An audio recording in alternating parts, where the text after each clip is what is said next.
जय श्री राम जी की। देखिए, इस बार अध्यक्ष जी आपका धन्यवाद कि आपने मुझे बोलने का मौका दिया। इस बार का बजट नहीं, पिछली बार के जितने 9 बजट पहले आए थे वो सारे भगवान राम राज्य की स्थापना की दिशा में बढ़ते हुए कदम रहे। दिसंबर 2013 में अरविंद केजरीवाल जी की सरकार पहली बार बनी थी। हमें अच्छी तरह याद है उससे पहले दिल्ली में करप्शन का क्या हाल था। लोग हर काम कराने के लिए दर दर ठोकरें खाते थे। ये वो समय था जब लोग बहुत ज्यादा त्रस्त थे।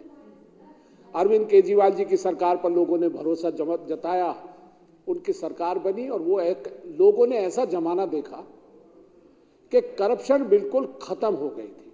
उन्होंने आते ही दिल्ली के लोगों का जीवन सुधारने के लिए, और मैं कहता हूं राम राज्य की स्थापना करने के लिए, उन्होंने सबसे पहले लोगों का जीवन स्तर कैसे सुधरे उसके लिए उन्होंने सबसे पहले बिजली और पानी का जो बोझ लोगों पर था उसको उन्होंने खत्म कर दिया। 200 यूनिट बिजली फ्री कर दी, 20,000 लीटर पानी फ्री किया, लोगों के पैसे बचने लगे।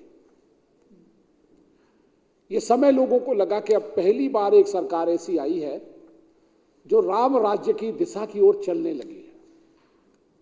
मुझे अच्छी तरह याद है, एक्साइज दिल्ली में कभी कभी लोग इलिसिट लिकर हरियाणा से स्मगल करते हैं। हमारा एक मुजफ्फरनगर में रहने वाला एक वीर सिपाही विनोद कुमार दिल्ली पुलिस में कार्यरत था। स्मगलिंग हो रही थी, उन्होंने उनका डटकर मुकाबला किया और वीर गति को प्राप्त हुए। उससे पहले की सरकारें, चाहे वो कांग्रेस की सरकार रही या बीजेपी की सरकार रही, विधवा को सिलाई की मशीन देकर शांति कर लेती थी। हिंदुस्तान की पहली सरकार, मुझे लगता है दुनिया की पहली सरकार, 1 करोड़ रुपए की धनराशि उस परिवार को दी गई कि ड्यूटी ऑफ लाइन में जो भी शहीद होगा उसके परिवार को आगे से 1 करोड़ रुपए का अनुदान राशि दी जाएगी। ये राम राज्य की स्थापना 2015 के बाद से अब ये 10वां बजट है। संस्कृत में एक दोहा है, यशाम न विद्या, उसका शुरुआत ही विद्या से शुरू होती है। यशाम न विद्या तपो न दानम ज्ञानम न शीलम गुणो न धर्म ते मृत्यु लोके भूवि भारभूता मनुष्य रूपेण मृगा सरंती। यशाम न विद्या तपो न दानम। भगवान राम को जब हम पुरुषोत्तम कहते हैं तो हम गुणों की व्याख्या करते हैं कि किसी उत्तम पुरुष में कौन कौन से गुण होने चाहिए। तो पहला गुण हो कि वो विद्वान हो, विद्याधारी हो, जिसके पास विद्या हो, जो तपस्वी हो, जो दानी हो, गुणी हो, धर्म का पालन करता हो, जो शीलवान हो, जो गुणवान हो, जो धर्म का पालक हो। अगर हम आज की सरकारें देखें और उन सरकारों के काम देखें तो हमको डिफरेंस पता चलता है। वो सरकार जो इन गुणों से परिपूर्ण हो वो राम राज्य की स्थापना कर सकती है, उसके अलावा कोई और नहीं कर सकता। और भगवान राम के राज्य की अगर स्थापना करनी हो तो आपको समाज के हर वर्ग का ध्यान रखना पड़ेगा।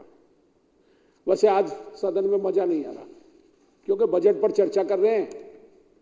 विपक्ष जानबूझकर नदारत है, वो कहेगा बुराई करे भी तो काहे की करे। टोका टोकी करते रहते थे पर करे तो क्या करें, उनकी समझ में नहीं आया, लिहाजा वो यहां से नदारद है। तो सदन शांत शांत चल रहा है। अध्यक्ष जी, 2014-15 में जो दिल्ली की प्रति व्यक्ति आय 2,47,000 थी, आज वो हिंदुस्तान में बढ़कर सबसे बड़ी, सबसे ज्यादा 4,62,000 हो गई है, जो अपने आप में एक रिकॉर्ड है। और ये सच्ची और ईमानदार सरकार की करनी का फल है। 2014-15 का हमारा जीडीपी 4,15,000 करोड़ था, आज उसका 3 गुना हो गया, लगभग 11,08,000 करोड़ होने के साथ ये हिंदुस्तान की सबसे ज्यादा अव्वल सरकार के स्थान पर खड़ी हो गई है। 2014-15 में 30,940 करोड़ का बजट था जब हम आए थे। आज ये 76,000 करोड़ का है, 2.5 गुने से ज्यादा इसमें तरक्की हुई है। ये ईमानदारी की पहचान है। और जैसा मैंने कहा कि किसी भी देश को, समाज को तरक्की करने के लिए शिक्षा का सबसे बड़ा साधन है, सबसे बड़ा मूल मंत्र है। शिक्षा पे सरकार ने पहले से ही, पहले दिन से जब से आई है, 10 बजट में हम लगातार देख रहे हैं, अब 10वें बजट में भी, कि 76,000 करोड़ में से 16,896 करोड़ रुपया, लगभग 21% माननीय केजरीवाल जी ने शिक्षा के लिए रखा है। पर दुर्भाग्य हमारा, जहां मेरे विधानसभा में 9 के 9 सरकारी स्कूल नए बना दिए गए हैं, 9 के 9। अध्यक्षा जी, एक स्कूल बनना था INA कॉलोनी में, ग्लोबल स्कूल था, परिकल्पना की थी माननीय मनीष सिसोदिया जी ने, मैं सैल्यूट करता हूं उनको, आतिशी जी को, जो उनके साथ लगातार लगी रही है, जो शिक्षा मंत्री है। ये इनका विजन था, एक ग्लोबल स्कूल बनना था 60 करोड़ की लागत से। मेहरबानी नई बड़ी सरकार की, वो स्कूल का प्रोजेक्ट खत्म कर दिया गया। 60 करोड़ रुपए में ग्लोबल स्कूल बनना था। ये किस राम राज्य की बात कर रहे हैं? वो राम राज्य तो असली ये है जहां लोगों की भलाई के लिए, सबको शिक्षा देने के लिए, और शिक्षा एक तरह की क्यों, सब तरह की। लॉर्ड मैकाले वाली थोड़ी कि उन्होंने केवल गुलाम पैदा करने थे शिक्षा के माध्यम से। ये सरकार तो टेक्निकल एजुकेशन देने के लिए यूनिवर्सिटी खोल रही है। स्पोर्ट्स में ज्यादा अव्वल हो, स्पोर्ट्स यूनिवर्सिटी खोल रही है। हमारे टीचर्स को विदेश भेज रही है, सिंगापुर भेज रही है, अमेरिका भेज रही है।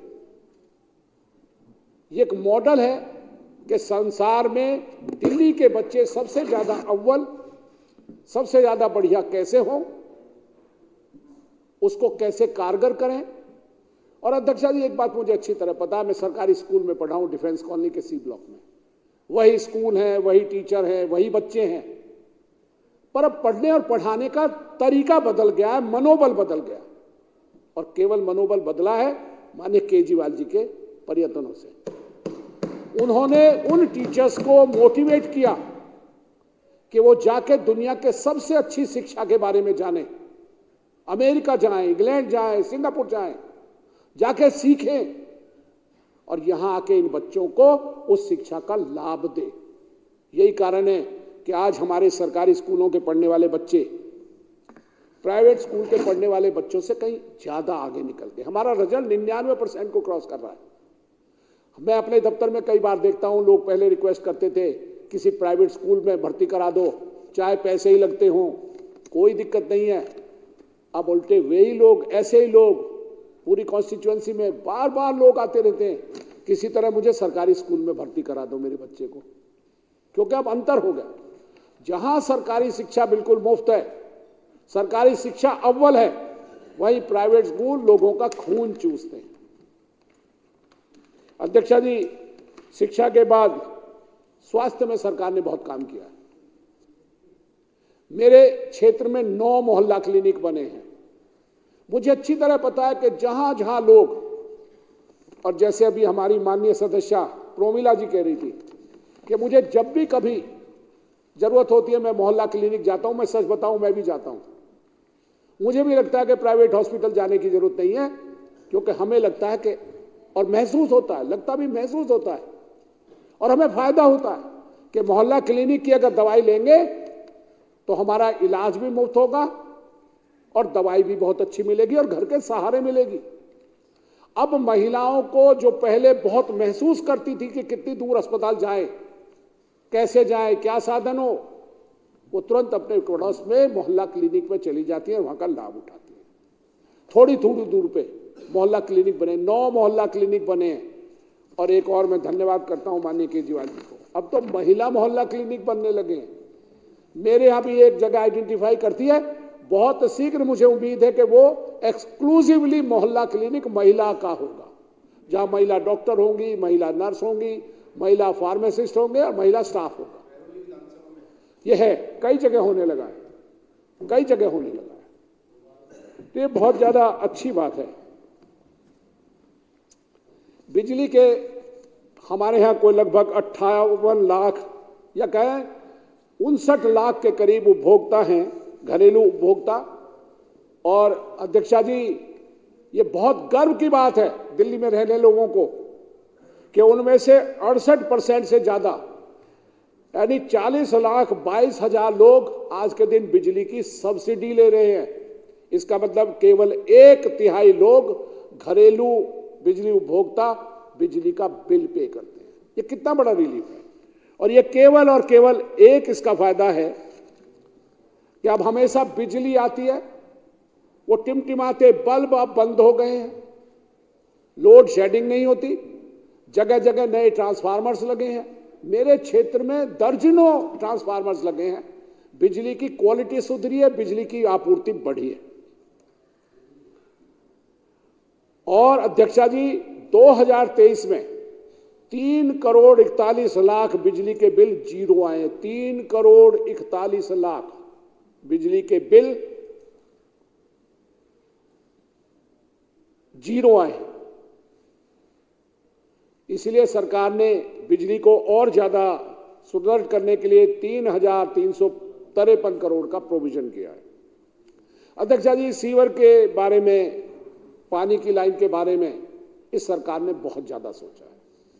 चाहे वो गांव हो, कॉलोनी हो, चाहे अनऑथराइज्ड कॉलोनी हो, चाहे झुग्गी झोपड़ी हो, सब में सीवर और पानी की लाइनों को बिछाने का काम बहुत ज्यादा तेजी से हुआ है। अध्यक्षा जी, 2013 में जब मुझे पहली बार विधायक बनने का मौका मिला तो मेरे एक क्षेत्र में गांव गढ़ी है, वहां 60 से 70 टैंकर्स रोज आया करते थे। और तत्कालीन जो विधायक थे, उनकी मेहरबानी से चंद लोग चौधरी थे उन टैंकर्स के, उन्हीं की डिमांड पे आते थे, वही लोग डिसाइड करते थे कौन कौन पैसे लेंगे। आज वो टैंकर आने बंद हो गए हैं। पानी की सप्लाई बिना मोटर चलाए हुए सब लोगों को बड़े आराम से मिलती है। ये माननीय केजरीवाल जी का कमाल है। अध्यक्षा जी, हमने 2 जगह आरओ लगाए। एक गढ़ी गांव में जहां 6 रुपए में 20 लीटर पानी, उच्च क्वालिटी का 35 लाख रुपए के, ये माननीय केजरीवाल जी का विजन है। उन्होंने कहा ऐसे लोगों को जिनके घर में आरओ नहीं है, उन लोगों को स्वच्छ पानी कैसे मिले। जगह जगह दिल्ली में आरओ लगाए गए, जिसकी कीमत एक की मुझे पता है 35 लाख रुपए थी एक की। मेरे इलाके में एक गढ़ी गांव में और एक अलीगंज गांव में 2 आरओ लगे हैं, जहां 500, 700, 800 लोग रोज पानी लेते हैं और वो केवल 6 रुपए में 20 लीटर।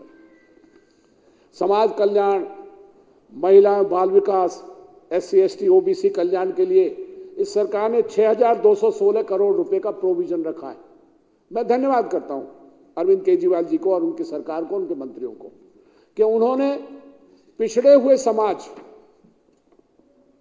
और जो विकास की मुख्य धारा से दूर है, उनके उत्थान के लिए बहुत ज्यादा काम किया है। चाहे वो महिलाओं को बस फ्री देने की बात हो, चाहे वो महिलाओं को और सारे खर्च करने की बात हो, और अंत में जो एक बहुत बड़ा कदम, अध्यक्षा जी, दिल्ली में 68 लाख महिलाएं वोटर हैं। मैं वोटर वर्ड जानबूझ के इस्तेमाल कर रहा हूं, क्योंकि स्कीम के मुताबिक जो 18 साल से बड़ी महिलाएं हैं, उनका गिनती 68 लाख है। इनमें अगर ये मान भी लें कि उनमें से बहुत सारी सरकारी नौकर होंगी, कुछ सरकार की स्कीम्स का फायदा उठा रही होंगी, तो भी मैं ये मान लेता हूं कि इनमें कम से कम 40 से 50 लाख महिलाएं ऐसी होंगी जिन्हें इस स्कीम का, जो सरकार ने अभी घोषित किए कि 1,000 रुपए प्रति माह हर महिला को महिला सम्मान राशि के रूप में मिलेगा। इतने लोगों को इतना बड़ा सम्मान देना, ये सरकार पहली सरकार है जो महिलाओं का भी बहुत ज्यादा ध्यान रख रही है और ये चाहती है कि वो थोड़े थोड़े खर्चों के लिए भी किसी की मोहताज ना रखे। मैं माननीय केजरीवाल जी को बहुत बहुत, उनके मंत्री साथियों को बहुत बहुत धन्यवाद देता हूं कि उन लोगों ने समाज को और ज्यादा ऊपर उठाने के लिए इतने ज्यादा अच्छे काम किए हैं। और तो और गांव को 900 करोड़ रुपए, चलिए बहुत बहुत धन्यवाद। दिल्ली के 360 गांव हैं अध्यक्षा जी। मैंने देखा पीछे की सरकारें उनके बारे में सोचती ही नहीं थी, चाहे वो बीजेपी की सरकार हो चाहे कांग्रेस की। ये हमारी पहली सरकार है जो गांवों के रहने वाले लोगों के लिए चिंतित है, क्योंकि वहां गांव में भारत बसता है सही रूप में। 900 करोड़ की धनराशि देकर इस सरकार ने गांव के उत्थान के लिए जो धनराशि मुहैया कराई है, मैं उनके लिए गांव के लोग, सभी गांव के लोगों की तरफ से बहुत बहुत धन्यवाद करता हूं। और मैं आपका बहुत बहुत धन्यवाद कर रहा हूं कि आपने मुझे बोलने का मौका दिया। धन्यवाद।